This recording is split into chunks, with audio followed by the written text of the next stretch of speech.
আমরা এখন এই মুহূর্তে কিন্তু আমরা সেই কার্যালয়ের ভিতরে যে সেলটি থাকা হয়, যেটাকে আসলে গোপন সেল বা টর্চার সেল বলা হয় কাউন্টার টেররিজমের ভেতরে আসলে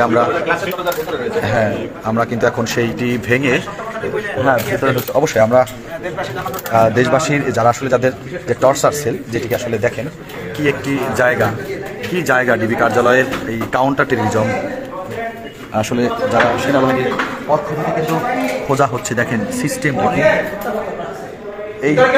এই যে হচ্ছে টর্চার। সম্মানিত দর্শক মণ্ডলী, আপনারা শুনেছেন এমনকি দেখেছেন যে আয়নাগর, যে প্রধানমন্ত্রীর গোপন কারাগারের নাম ছিল আয়নাগর, যেখানে মানুষকে বছরের পর বছর গুম করে সেখানে অমানবিক নির্যাতন করা হতো। যাদেরকে তাদের চোখে বেশি অপরাধী মনে হতো তাদেরকে প্রাণে মেরে ফেলতো। বিভিন্ন জায়গায় আপনারা শুনেছেন ইলিয়াস আলীর ঘটনা, যেখানে তাকে সমুদ্রের মাঝখানে নিয়ে সেখানে তাকে পাথর বেঁধে সমুদ্রে ভাসিয়ে দেয় তার লাশ, এমন ঘটনা ঘটেছে।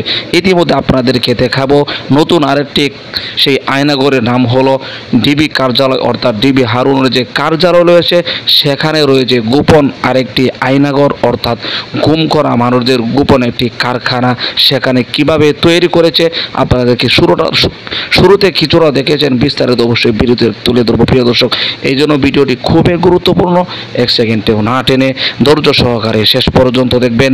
চ্যানেলে নতুন দর্শক হলে অবশ্যই চ্যানেলটিকে সাবস্ক্রাইব করে পাশে থাকা বেল বাটনটি অন করে দিবেন। প্রিয় দর্শক, কথা না বাড়িয়ে ভিডিওতে একটি লাইক দিয়ে দেখতে থাকুন সম্পূর্ণ ভিডিওটি। আমরা এখন এই মুহূর্তে কিন্তু আমরা সেই কার্যালয়ের ভিতরে যে সেলটি থাকা হয়, যেটাকে আসলে গোপন সেল বা টর্চার সেল বলা হয় কাউন্টার টেররিজমের ভেতরে আসলে আমরা কিন্তু এখন সেইটি ভেঙে ভেতরে অবশ্যই আমরা দেশবাসীর যারা আসলে যাদের যে টর্চার সেল, যেটিকে আসলে দেখেন কি জায়গা ডিবি কার্যালয়ের এই কাউন্টার টেররিজম আসলে যারা সেনাবাহিনীর পক্ষ থেকে কিন্তু খোঁজা হচ্ছে। দেখেন সিস্টেমটাকে,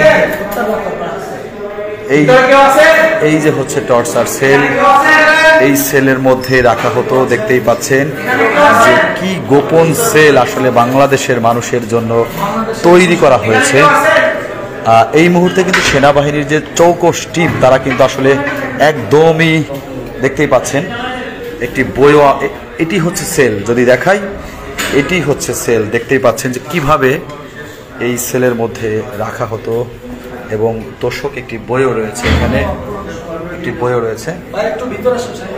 জি, আমরা যদি একটু বলি, জি এখানে আসলে হেফাজত ইসলামের যে নেতাকর্মীদের একটি চিন্তা থেকে যে যদি কেউ এই মুহূর্তে ডিবি কার্যালয় বা কাউন্টার টেররিজমে পার্সোনাল সেলে যদি আটকা থাকে, না খেয়ে মারা যাবে, সেই জন্যই কিন্তু এটি খোলা হয়েছে, না খেয়ে যাতে কেউ না মারা যায়। এই মুহূর্তে দেখতেই পাচ্ছেন যে আসলে কি একটি পরিস্থিতি, যে যদি সপ্তম তলায়, যদিও আমি কখনোই কিন্তু আশা হয়নি, তুমি নাও ছবি নাও, সরকার না এভাবে নাও, আসলে কখনোই কিন্তু আমার আশা হয়নি। এবং আমার মনে হয় যে সকল সেনাবাহিনীর সদস্যরা এসেছে তারাও এমন কোনো কিছু এখানে একটু চেক করেন তো। এই যে একটি কিন্তু মাদ্রাসার ছাত্রদের যে পাজামা সেটা কিন্তু দেখা যাচ্ছে, দেখতেই পাচ্ছেন, সেটা কিন্তু একদমই দেখা যাচ্ছে এই মুহূর্তে। এবং বই, কোরআন, দেখেন বই, এবং আপেলটি তাজা আপেল, একটি আপেল আমরা পেয়েছি এই সেলের মধ্যে। দেখতেই পাচ্ছেন যে আপেলটি কিন্তু তাজা, একদমই আপেলটি তাজা রয়েছে। একটি এবং কোরআন এবং হাদিসের বই রয়েছে। আসলে যে সেল, আসলে এই সেল সম্পর্কে যদি আপনারা না দেখতেন এতদিনে, একটি বোঝার কোনো উপায় নেই। এখানে যদি কোনো মানুষকে এনে রাখা হয়, কোনোভাবেই আসলে কেউ আছে ব্যবহার করা জিনিসপত্রগুলো আছে। আসলে কি সেল, আসলে এই সেল যদি স্বাভাবিক কোনো মানুষ আসে, তাকে যদি চোখ বেঁধে আনা হয়, সে কোথায় আছে বা কেমন জায়গায় আছে সেটি কিন্তু বলা কষ্টসাধ্য। কারো যদি চোখ বেঁধে এখানে আনা হয়, সেক্ষেত্রে কখনোই কিন্তু এটা বোঝা সম্ভব না যে কোথায় আছে। আপনাদেরকে দেখানোর চেষ্টা করছি যে সেলগুলা, কাউন্টার টেররিজমের যে সেলগুলা আপনারা দেখতেই পাচ্ছেন যে আসলে যদিও সেনাবাহিনী লেফটেন্যান্ট কর্নেল রেজওয়ানের নেতৃত্বেই কিন্তু এখানে আসলে আসা হয়েছে। তবে এই সেলের মধ্যে কাউকে রাখা হয়েছিল কিনা সেটি কিন্তু সম্ভব, মানে আমাদের যারা হেফাজত ইসলামের নেতাকর্মী রয়েছেন তাদের চিন্তা ছিল যদি কেউ এটার মধ্যে থেকে যায়, কোনো রেকর্ড কাটবা না, না, হ্যাঁ, যদি কেউ থেকে যায় সেক্ষেত্রে কিন্তু না খেয়ে মারা যাবে, সেই চিন্তা থেকে কিন্তু আসলে কি জিনিস লেফটেন্যান্ট কর্নেল রেজওয়ান, আসলে এই সেল এটা আসলে সত্যি কষ্টসাধ্য। এখানে যদি কোনো মানুষকে চোখ বেঁধে আনা হয় কখনোই বোঝা সম্ভব নয় যে কে কোথায় আছে বা কেউ কোথায় পাবে। এই মুহূর্তে আসলে আপনারা দেখতেই পাচ্ছেন যে সেনাবাহিনীর একটি চৌকস টিম, যদি বলি একটি চৌকস টিমরা কিন্তু আসলে এখানে নেতৃত্ব দিচ্ছেন এবং আপনারা দেখতেই পাচ্ছেন যে বাংলাদেশ সেনাবাহিনীর লেফটেন্যান্ট কর্নেল রেজওয়ানের নেতৃত্বে এই টিমটি কিন্তু আসলে এখানে এসেছে এবং এই সেল থেকে কোনো মানুষ বের হওয়া বা শব্দ শোনা বা কোনোভাবে মানে কি এটা আসলে কষ্টসাধ্য। যে জায়গাটি দেখলাম এই জায়গাটা নিজের চোখে দেখে নিজেরই কষ্ট লাগতেছে যে কেমন জায়গায় মানুষকে এনে আটকে রাখা হতো। দেখতেই পাচ্ছেন এই যে সব জিনিসপত্র, তোষক, এটি হচ্ছে ডিবি কার্যালয়ের সেল, এটি ডিবি কার্যালয়ের সেল। এটি যদি আপনাদেরকে, যেহেতু আমরা দেখাচ্ছি লাইভে সরাসরি, অনেক মানুষ যুক্ত হয়েছেন আমাদের সাথে, শুধুমাত্র এটি বাংলাদেশ সেনাবাহিনীরকে দিয়েই সম্ভব, বাংলাদেশ সেনাবাহিনীর নেতৃত্বেই আসলে কিন্তু এই কাজটি করা সম্ভব হয়েছে।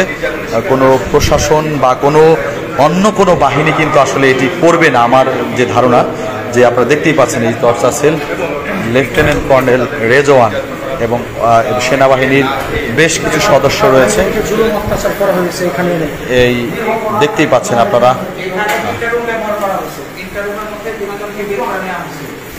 প্রিয় দর্শক, আশা করি সম্পূর্ণ ভিডিওটি দেখলেন। ভিডিও থেকে অবশ্যই বুঝতে পেরেছেন এই গোপন কারাগার যার নাম তারা রেখেছে আয়নাঘর, এই বছরের পর বছর কতটি বছর সেখানে মানুষ এভাবে বন্দি আছে। শুধু বন্দি নয়, থাকার কষ্ট, খাওয়ার কষ্ট, এমনকি যেখানে একটি দুনিয়ার কবরস্থান, কারণ দুনিয়াতে মানুষ এভাবে জীবিত মানুষকে কবর রাখা হয়েছে এমন একটি পরিস্থিতি, কারণ যেখানে রাখা হয়েছে একটি কবরের মতো ঘরেই, আর সেখানেই জীবিত মানুষদেরকে রাখা হয়েছে।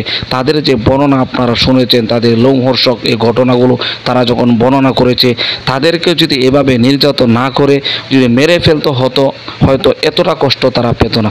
যেভাবে তাদেরকে বাঁচিয়ে রেখে অমানবিক নির্যাতনের স্টিম রোলার তাদের উপরে চলেছে। আপনারা দেখেছেন ডিবি হারুনের কার্যালয়ে যে গোপন আয়নাঘর রয়েছে, সেখানে কিন্তু সেই আয়নাঘরের মতো পরিস্থিতি, এমন কিছু রুম তারা রেখেছে। আপনারা জানেন যে বিভিন্ন সময় আসামিদেরকে নিয়ে রিমান্ডের নামে ডিবি কার্যালয়ে নিয়ে যায়। কয়েকদিন আগে বিপি নুরুল হক নূরকে নিয়েছে, সেখানে তারা এভাবে সন্ত্রাসী আক্রমণ তারা চালিয়ে যায়। তাদেরকে পুলিশ প্রশাসন বললে চলে না, তারা যেভাবে মানুষকে নির্দোষে এই অমানবিক নির্যাতন করে, তাদেরকে এই পুলিশ প্রশাসন আইনের লোক এটা বলা যাবে না, তাদেরকে সন্ত্রাস বললেই চলে। প্রিয় দর্শক, শুধু বিপি নুরুল হক নূর না, অসংখ্য অগণিত মানুষ সেখানে তাদের কাছে নির্যাতনের শিকার হয়েছে। দেখেছেন একটা মাদ্রাসার ছাত্র অথবা মাদ্রাসার শিক্ষক হবে যে তাদের একটি কাপড় সেখানে পেয়েছে, অর্থাৎ মাদ্রাসা ছাত্র অথবা হুজুরকেও সেখানে নির্যাতন করেছে। এভাবে অসংখ্য অগণিত মানুষ তাদের দ্বারা এই 14, 15, 16 বছর নির্যাতনের শিকার হয়েছে। প্রিয় দর্শক, এই সমস্ত মানুষদেরকে যারা এই হিংস্র প্রাণীর মতো, হায়নার মতো ব্যবহার করেছে মানুষদের সাথে, তাদের কি পরিমাণ শাস্তি, কি বিচার হতে পারে, অবশ্যই আপনাদের থেকে সেই বিষয়গুলো আশা রাখবো। আপনারা কমেন্ট বক্সে সেই মূল্যবান মতামতগুলো জানিয়ে দেবেন, এমনকি এই ভিডিওটি শেয়ার করে সকলের মাঝে ছড়িয়ে দিবেন। প্রিয় দর্শক, আজকের মতো এখানে শেষ করছি। ভালো থাকুন, সুস্থ থাকুন, আবারও দেখা হচ্ছে পরবর্তী ভিডিওতে।